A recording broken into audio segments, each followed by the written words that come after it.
Hi friends, ഈ പത്തിരി ഉണ്ടാക്കാൻ ഒരുപാട് പണിയല്ലേ. ഇത് എളുപ്പത്തിൽ ഉണ്ടാക്കിയെടുക്കാൻ പറ്റും. അതിനുള്ളൊരു ട്രിക്കാണ് ഞാൻ കാണിക്കുന്നത്. ഇതുപോലെ 250 ml കപ്പിൽ ഞാൻ 2 കപ്പ് അരിപ്പൊടി എടുത്തിട്ടുണ്ട്. ഏത് തരത്തിലുള്ള അരിപ്പൊടി ആയാലും കുഴപ്പമില്ല കേട്ടോ. ഇത് പത്തിരിപ്പൊടിയും കൊണ്ടല്ല ഞാൻ ഉണ്ടാക്കി, ഞാൻ മൂടേരിയും പച്ചരിയും കൂടി പൊടിച്ച പൊടിയും കൊണ്ടാണ് കേട്ടോ. എന്നിട്ട് ഞാൻ ഇതിൽ 2 കപ്പിന് 3 കപ്പ് വെള്ളം എന്ന തോതിൽ എടുത്തിട്ടുണ്ട് കേട്ടോ. അപ്പോൾ 1 കപ്പ് ഞാൻ തേങ്ങാപ്പാലാണ് ഒഴിച്ചു കൊടുക്കുന്നത്. അത് ഓപ്ഷനലാണ്, വേണ്ടിയവർക്ക് മാത്രം ചെയ്യാം. എന്നിട്ട് ഇത് കട്ടല്ലാതെ ഒന്ന് ഇതുപോലെ നല്ലോണം ഒന്ന് ഇളക്കിയെടുക്കുക കേട്ടോ. പിന്നെ മഴേൻ്റെ ഒരു പരപര ശബ്ദം ഉണ്ടാവും, നിങ്ങൾ ശ്രമിച്ചു കളയുക. ഇതുപോലെ നല്ലോണം ഇളക്കിയെടുത്തിട്ടുണ്ട്. അപ്പം ഞാൻ അതിലേക്ക് ഞാൻ ചേർക്കുന്നത് കുറച്ച് ഉപ്പാട്ടോ. ഉപ്പും കൂടി ചേർത്തേരോ ഞാൻ ഇതുപോലെ നല്ലോണം മിക്സാക്കി എടുത്തു. അതിനുശേഷം ഞാൻ ഫ്ലെയിം ഓണാക്കി ഇത് ഫ്ലെയിമിൽ വെച്ച് കൊടുത്തു കേട്ടോ. എന്നിട്ട് ഞാൻ കൈ എടുക്കാതെ ഇതുപോലെ ഒന്ന് ഇളക്കി കൊടുക്കുകയാണ് ചെയ്യുന്നത്. എന്നിട്ട് ഇത് കുറുകി വരുന്നവരെ നമുക്ക് കൈ എടുക്കാതെ ഇതുപോലെ ഇളക്കി കൊടുക്കാം. പത്തിരി കുഴക്കുമ്പോൾ ഭയങ്കര ചൂട് കാരണം നമുക്ക് കുഴയ്ക്കാനൊക്കെ ഭയങ്കര ബുദ്ധിമുട്ടാണ്, മടി കാരണം ഉണ്ടാക്കാനും ബുദ്ധിമുട്ടാണ്. അപ്പോൾ ഞാൻ കണ്ടെത്തിയ ഒരു ട്രിക്കാണ് കേട്ടോ ഇത്. ഇതൊക്കെ ഇങ്ങനെ കുറുകി വരുന്നുണ്ട്.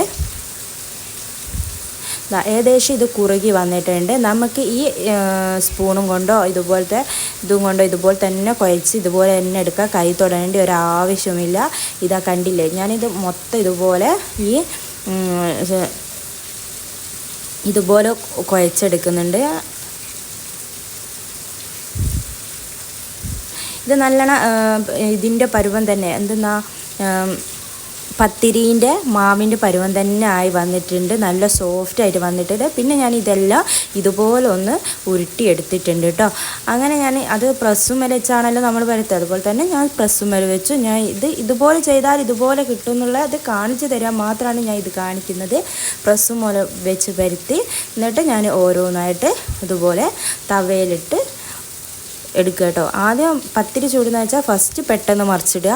പിന്നെ ഒരു 10 മിനിറ്റ് അതിൻ്റെ മേലെ ചെറിയ കുമിളകൾ വരുമ്പോൾ പിന്നെ മറിച്ചിടുക കേട്ടോ. എന്നിട്ട് മറിച്ചിട്ടിട്ട് ഇതുപോലെ ഒന്ന് അമർത്തി കൊടുത്താൽ അത് നല്ലോണം അങ്ങ് പൊന്തി വരും. ഇതാ കണ്ടില്ലേ, ഇങ്ങനെ അമർത്തി കൊടുക്കുന്നതിനനുസരിച്ച് ഇത് പൊന്തി വരും. ഇങ്ങനെ ഞാൻ എല്ലാം ഒന്ന് ചുട്ടെടുക്കുകയാണ് ചെയ്യുന്നത്. നല്ല ടേസ്റ്റാണ്, പെട്ടെന്ന് കഴിയും, പെട്ടെന്ന് ഉണ്ടാക്കാൻ പറ്റും. എല്ലാവരും ഒന്ന് ചെയ്ത് നോക്കുക. Thank you.